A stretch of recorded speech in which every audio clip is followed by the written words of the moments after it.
Hey everyone, well, welcome back to the channel. Just want to give you guys a 50-hour review of the Am Outlander. I actually had a few of you ask in the comments of a couple of the other videos if I still had the machine, which I still do. It's just been a while. I've been traveling a good bit. I just haven't had time to make the videos like I used to. But I'm not gonna fire it up. But as you can see, it's got about 51 hours on it. It just had its major service done to it. I swapped out all the fluids in it, minus the radiator fluid. It's got, synthetic front and rear diff fluids. I also changed out the transmission fluid in it, changed it over to synthetic Mobil 1. I've had good luck with Mobil 1 products. A couple people on there may differ. That's what I used. As far as the motor is concerned, what I did is I stayed with the, I'm going to open this up back here. I stayed with the Can-Am oil, at least while it's under warranty. You get another year. So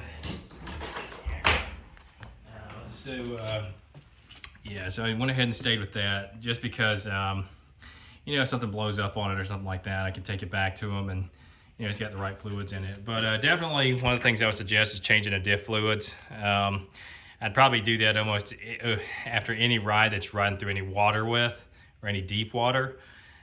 This one had a little bit of water in it. As I kind of suspected, we've been doing some pretty good riding. It's been in well over the back axle, so it's kind of normal. No issues with the bike, nothing to report. Here a while back, when I was riding, the belt was slipping, but apparently I'd splashed it over the intake a little bit up there on the belt box, and it got into the box. So I took it up there, they cleaned it out. I thought it might need a new belt. They said the belt was still good. Typical stuff like that, which it was a pretty deep puddle. So might get a snorkel riser for it at some point, but right now with the amount of riding I'm doing, it really doesn't. Probably don't need to get one right now. So K5 winch is still good. I've been using that quite a bit around here. I actually got the thing stuck. Actually, I used it to pull a car in neutral, of course, into a spot where it should be. So that's been an excellent purchase. To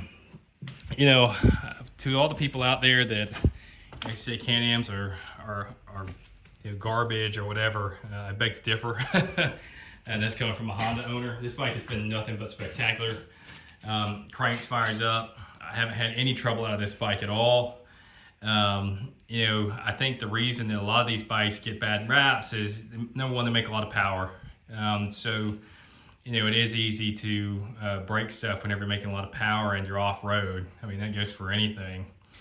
And then number two, you get a lot of these guys, that I watch, JP Stevens, like Braden Price, those guys on YouTube, and they ride them pretty hard, which is not how most normal people ride them. And so, of course, they're going to break.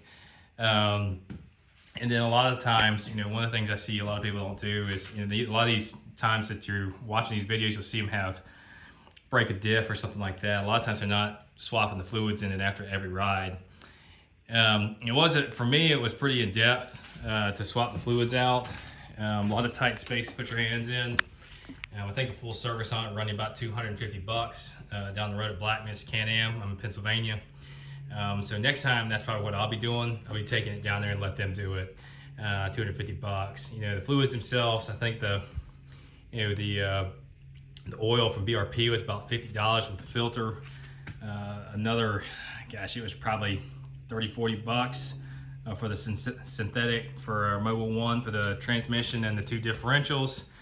And that's really about it. I've had this bike for over a year now. I really have plans on keeping it. I had the fleeting thought about it, a couple nights ago, about maybe with the way the economy is and everything, and you can't even buy these since practically the Can-Am factory burned down.